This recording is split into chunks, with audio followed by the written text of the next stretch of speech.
Good morning, students. Today we solved some numerical problems of your first chapter, that is electricity and its effect. Some questions are given over here. First one is calculate the number of electron constituting 1 coulomb of charge per second through any cross section of the conductor. Say, we have to calculate the number of electron, that is n, which constitute 1 coulomb of charge, that is q is equal to 1 coulomb per second. Time is given 1 second. So we have to find out the number of electrons. Here we know the charge of one electron, that is 1.6 into 10 to the power minus 19 coulomb. Now the quantization formula, it is Q is equal to Ne, where Q stands for the charge contained in a body, that is given 1 coulomb. You have to find out N, number of electron, and charge of one electron is given, it is 1.6 into 10 to the power minus 19. Okay, so N is equal to 1 by 1.6 into 10 to the power minus 19. So 1 by 1.6, that is 0.625 into 10 to the power 19, and in standard form we can write 6.25 into 10 to the power 18. So number of electrons which is constituting 1 coulomb of charge is 6.25 into 10 to the power 18, and this is the required answer. Now we solve the second question, question number 3.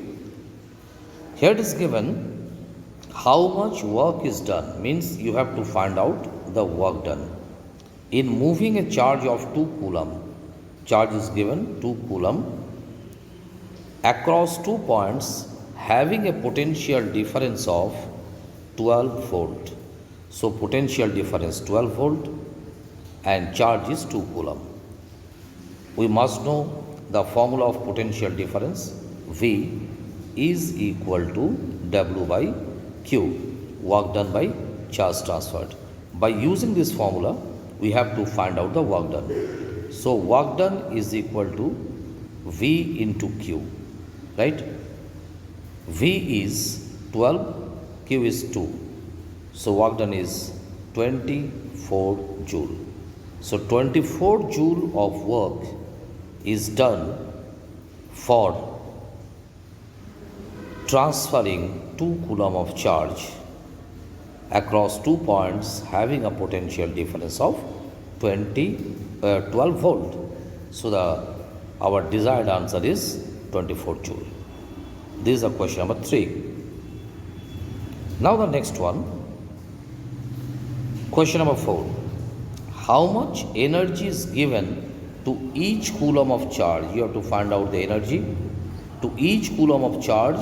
So charge is equal to 1 coulomb passing through 6 volt battery. Potential difference is again 6 volt. So we know the formula Q V is equal to W by Q. V is equal to W by Q. Now you see W equal to V into Q. V is 6 volt, Q is 1. So work done is 6 joule. Now as we know that work done is equivalent to energy, so energy is equal to 6 joule, and this is our desired answer. This is question number 4. Now next question, question number 5. Calculate the work done in moving a charge of 5 coulombs from a point at a potential of 210 volt to another point of potential 240 volt. Here you see V1 is equal to 210 volts. V2 is equal to 240 volts. So potential difference V is equal to V2 minus V1, that is 240 minus 210, so it is 50 volts. So potential difference is 50 volt. Now we have to find out the work done W for moving a charge of 5 coulomb. Q is equal to 5 coulomb. Again we are using the same formula, potential difference equal to work done by charge transferred. So work done equal to V into Q.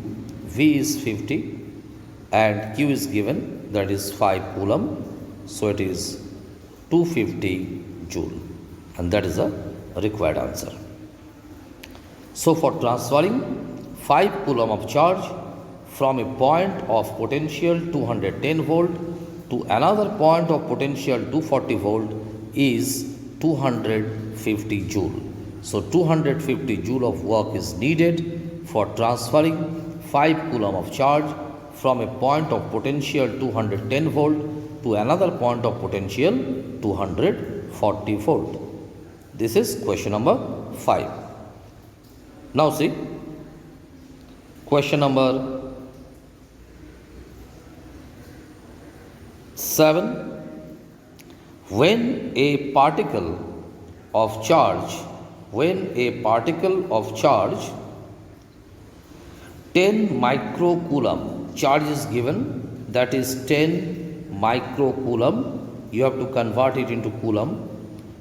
10 into 10 to the power minus 3 coulomb, that is charge equal to 10 to the power minus 2 coulomb. Brought from infinity to point P, 2 millijoule of work is done. So work done is 2 millijoule. So that means 2 into 10 to the power minus 3 joule. We have to find out the potential at point P. So V is equal to W by Q. Here you have to find out the value of V. So V is equal to W is 2 into 10 to the power minus 3 divided by Q, it is 10 to the power minus 2. This 2 is cancelled, it is 10 to the power minus 1. So potential difference of point P is 2 into 10 to the power minus 1 volt, and that is the required answer. So this is all about the question number 7. Now see the next one. Question number 9. How many electrons pass through a lamp? We have to find out how many electrons, means you have to find out the number of electrons pass through a lamp in 1 minute. Time is given 1 minute, that means 60 seconds. If a current be 200 milliampere, current I 200 milliampere, that is 200 divided by 1000, so it is 0.2 ampere. You have to find out number of electrons. So formula of current I is equal to Q by T, and we know that Q is equal to NE. So the equation will be like this: I is equal to NE by T. Okay, we know the value of I, it is 0.2 equal to N into, you know, the value of E, that is 1.6 into 10 to the power minus 19 by time is 60 seconds. Now by using this, you have to find out the value of N, and that will be the number of electrons passing through the conductor. This is question number 9. Again, question number 10. Calculate the current supplied by a cell. You have to find out the current I. If the amount of charge passing through the cell in 4 seconds, Q, that is 12 coulomb. Time, it is given 4 seconds. So 12 coulomb of charge is passed for 10 seconds. You have to calculate the current. Again, we are using the same formula. I is equal to Q by T. So Q is 12, T is 4, that is 3 ampere. 3 ampere is the required current. This is question number 10. Now, question number 11. A 2-volt cell is connected to 1 ohm resistor. Potential difference is 2 volt is connected to 1 ohm resistor. R is equal to 1 ohm. How many electrons come out? You have to find out N. In 2 minutes, time is 2 minutes, that is 120 seconds. So firstly, we have to use the Ohm's law here. And Ohm's law says that V is equal to IR. V is given 2 volt, I and R is 1. So I is equal to 2 ampere. Okay. Again,